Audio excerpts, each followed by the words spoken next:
Bonjour à tous, merci de m'avoir invité à présenter le projet Lithoscope. Avant de démarrer, je voudrais me présenter. Je travaille dans l'unité environnement et climat de l'entreprise CLS, qui a été créée il y a une trentaine d'années par le CNES pour opérer le système Argos dans un premier temps, puis les systèmes de satellite altimétriques, puis plein d'autres choses depuis. Je suis responsable du pôle solutions innovation au sein de cette unité et on travaille à la fois sur les aspects océanographiques, terrestres et hydrologie continentale pour développer des services à valeur ajoutée pour les territoires. Aujourd'hui, je vais vous parler d'un projet, donc du projet Lithoscope, qui a fait partie de la première vague de projets de l'Observatoire spatial du climat, du SCO.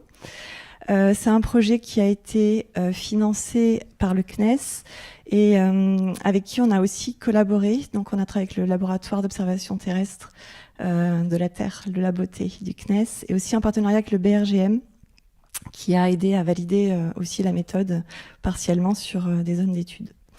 Donc l'objectif du projet était de développer une méthode... Alors il faut que j'apprenne à passer les slides. Hop. Une méthode réplicable basée sur les données satellites pour estimer les futurs risques de submersion en zone côtière. C'est un projet en fait qui a été fait sur 2 territoires de démonstration qui ont été choisis, donc un côté Méditerranée et un côté Atlantique, tout près d'ici à Gavre. L'objectif était d'avoir des territoires où les problématiques étaient connues, déjà étudiées, afin d'avoir une base de validation. Mais clairement, l'objectif de la méthode qu'on a mis en place, c'était de pouvoir s'appliquer un peu n'importe où, et en particulier sur des littoraux qui étaient peu ou pas étudiés, à l'aide de la capacité des satellites en fait à observer à la fois la surface océanique et la surface terrestre, sans contrainte d'instrumentation locale. Donc on a cherché à combiner les observations satellites pour éclairer les territoires côtiers sur leurs futurs risques de submersion. Pour cela, on a tout d'abord utilisé de l'imagerie optique satellite très haute résolution. On a utilisé pour ça le système Dynamis afin de calculer, j'y reviendrai après, des modèles numériques de terrain basés sur cette observation. Et on a aussi utilisé l'altimétrie satellite, que l'on connaît très bien à CLS, et donc la montée du niveau moyen des mers, pour caractériser ce qui va se passer dans le futur, aussi à proximité des zones côtières. Donc ça, c'est voilà, des jeux de données qui sont disponibles sur le portail Audatis.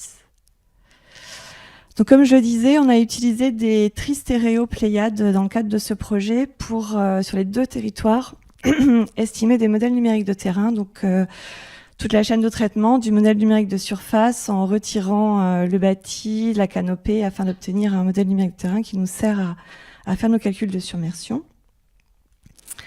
Et de l'autre côté, utiliser les données d'observation de la hauteur des mers par satellite altimétrique, donc en prenant les 30 dernières années d'observation. Donc là, vous avez un exemple de la courbe globale que vous devez connaître, donc qui montre depuis les années 90 une tendance de 3,3 mm par an à l'échelle mondiale, avec une incertitude de 0,4 mm. Il faut savoir que vous le savez tous, je suis sûre, cette valeur varie spatialement. Et si on se prend du coup une vision locale au large de la péninsule de Gavre qu'on a étudiée, donc on était plutôt sur une valeur inférieure à 2,2 mm par an. Ce qui signifie qu'à des échelles de 2050 ou 2100, on a environ entre 10 et 20 cm d'augmentation moyenne du niveau de la mer. Donc la manière dont on a construit la méthodologie de calcul des hauteurs de submersion, ça a été de prendre en compte cette montée du niveau moyen des mers, de positionner le modèle numérique de terrain qu'on a calculé sur la situation médiane de l'océan. Donc on a calé le niveau terrestre sur le niveau moyen des mers, que l'on calcule aussi grâce à toutes les données d'observation des océans depuis 30 ans. Et on a ajouté à cela aussi l'effet de tempête décennale calculé sur une vingtaine d'années de modélisation bidimensionnelle de la dynamique haute fréquence de l'océan, donc mélangeant marée et tempête, pour pouvoir faire un calcul statistique de surcote avec une période de retour de 10 ans. La méthode qu'on a utilisée est une méthode simple, statique, qui compare en fait les hauteurs d'eau à la marge, à l'interface terre-mer avec le modèle numérique de terrain, C'est un premier niveau d'évaluation du risque qui permet d'identifier sur les territoires les zones les plus favorables ou en tout cas nécessaires à étudier, avec une approche plus complexe qui nécessite des modèles hydrauliques qui pourront du coup être mis en place par des bureaux d'études ou des équipes de recherche. C'est dans ce cadre-là qu'on a collaboré avec le BRGM qui a testé de leur côté l'usage de modèles numériques de terrain provenant de l'estimation satellite dans leur chaîne de modélisation très fine locale. Au final, on a considéré 24 scénarios différents en combinant 3 scénarios de montée du niveau marin, donc considérant l'observation satellite altimétrique comme je viens de vous l'évoquer. On a aussi pris en compte 2 scénarios du GIEC pour pouvoir accompagner les territoires aussi sur cette prise en compte de cette information.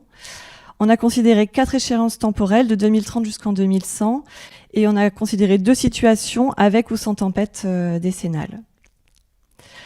Vous avez ici un exemple de carte d'aléas, donc à gauche sans tempête, à droite avec tempête, en prenant en compte une tendance de montée du niveau moyen des mers du GIEC, le niveau le plus pessimiste, et vous avez les années qui défilent. On voit que sans l'effet des tempêtes, donc à gauche, la presqu'île de Gavre est faiblement impactée, juste sur les zones intertidales qui sont du coup aujourd'hui avec des enjeux moindres. En revanche, lorsque l'on prend en compte les tempêtes, qui est aujourd'hui finalement ces situations d'événements extrêmes qui sont les plus celles qui vont impacter le plus rapidement les territoires côtiers à cause de cette montée lente du niveau de la mer, on voit qu'effectivement à des échelles déjà 2030, on a des parties qui sont intérieures qui sont potentiellement touchées. Il faut savoir que la méthode de calcul est une méthode de l'aléa qui est en général qui surestime par rapport aux modélisations précises hydrauliques les événements, en particulier quand il y a des phénomènes de franchissement de vagues, ce qui est le cas à Gavre, le modèle là ne les représente pas. On ne s'est pas arrêté à l'aléa, on a également travaillé sur construction d'indicateurs de risque en prenant en compte les enjeux locaux et en essayant d'insérer les observations satellites aussi dans cette estimation des enjeux. On a considéré 5 types d'indicateurs, 5 types d'enjeux, donc l'enjeu humain, l'enjeu socio-économique, l'enjeu environnemental et patrimonial, et aussi combinant l'ensemble de ces problématiques. Sur l'enjeu humain, donc nombre d'habitants et taux de population vulnérable, on s'est uniquement basé sur des bases de données exogènes locales.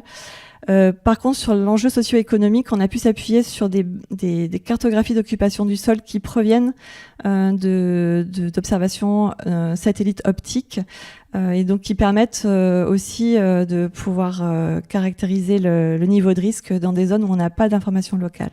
On l'a combiné dans le cas des 2 territoires français avec le nombre d'emplois, le nombre d'entreprises et le nombre de nuitées qui sont disponibles dans des bases de données locales, mais voilà, on peut aussi le faire sans. Et en ce qui concerne les indicateurs environnementaux et patrimoniaux, on a pris en compte la présence ou non de zones naturelles protégées ou de sites classés ou inscrits comme patrimoine national ou international. La classification du risque s'est faite sur une échelle assez classique de 1 à 5 avec des critères propres à chaque enjeu. Vous avez ici donc le résultat pour le scénario donc incluant les tempêtes et avec la montée observée par satellite altimétrique depuis les 30 dernières années et projetée sur le long terme, sur l'échéance 2050. Donc en haut à gauche, les hauteurs d'eau estimées entre 0 et 1,5 mètres. Et sur les 5 autres panels, les enjeux associés. Donc sur l'enjeu humain, sur l'enjeu socio-économique, environnemental et sur un site patrimonial situé sur la péninsule et la combinaison de tous ces enjeux, on voit qu'au final, le niveau de risque reste relativement bas sur la zone. L'ensemble de sa cartographie a été mise à disposition des 2 territoires de démonstration par le biais d'une plateforme interactive qui a été en fait co-construite avec les acteurs engagés autour de nous.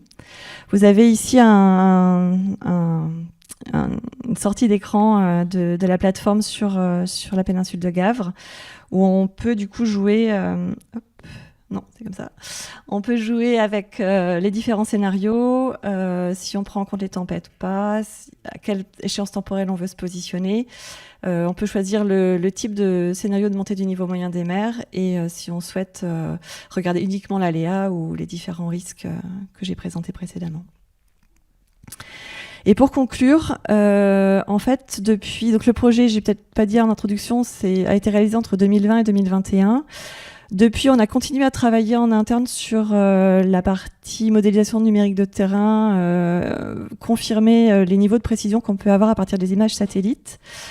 Et on a également fait un pas en avant avec la chaîne de calcul et la chaîne de traitement, en l'appliquant à plus grande échelle, mais avec une résolution réduite, en s'appuyant sur un MNT global, en essayant d'ajouter de nouveaux composants, en prenant en compte le mouvement vertical du sol, donc les zones de subsidence qui peuvent impacter certaines zones côtières plus particulièrement, et changer drastiquement l'impact de la montée du niveau moyen des mers. On a pris aussi en compte l'accélération observée dans les observations satellites altimétriques sur cette montée du niveau des mers. On a ajouté des nouveaux scénarios du GIEC, en particulier avec la sortie du dernier rapport récemment. On a ajouté l'effet des vagues dans les événements extrêmes en prenant l'effet du setup. Et on a aussi commencé à travailler sur un produit expérimental projetant des positions futures du trait de côte à partir d'estimations disponibles dans la littérature sur cet aspect-là. Et on a construit une nouvelle interface et c'est un produit qui va dans le cadre d'un projet ESA. Et c'est un produit qui va être mis à disposition très prochainement dans une phase de démonstration avec une nouvelle interface graphique comme je viens de l'expliquer. Et voilà, si vous êtes intéressé pour avoir accès à ces informations-là, n'hésitez pas à venir m'en parler. Voilà, j'ai terminé. Vous pouvez avoir plus d'informations sur les deux produits sur les adresses web que je vous mets là. Merci.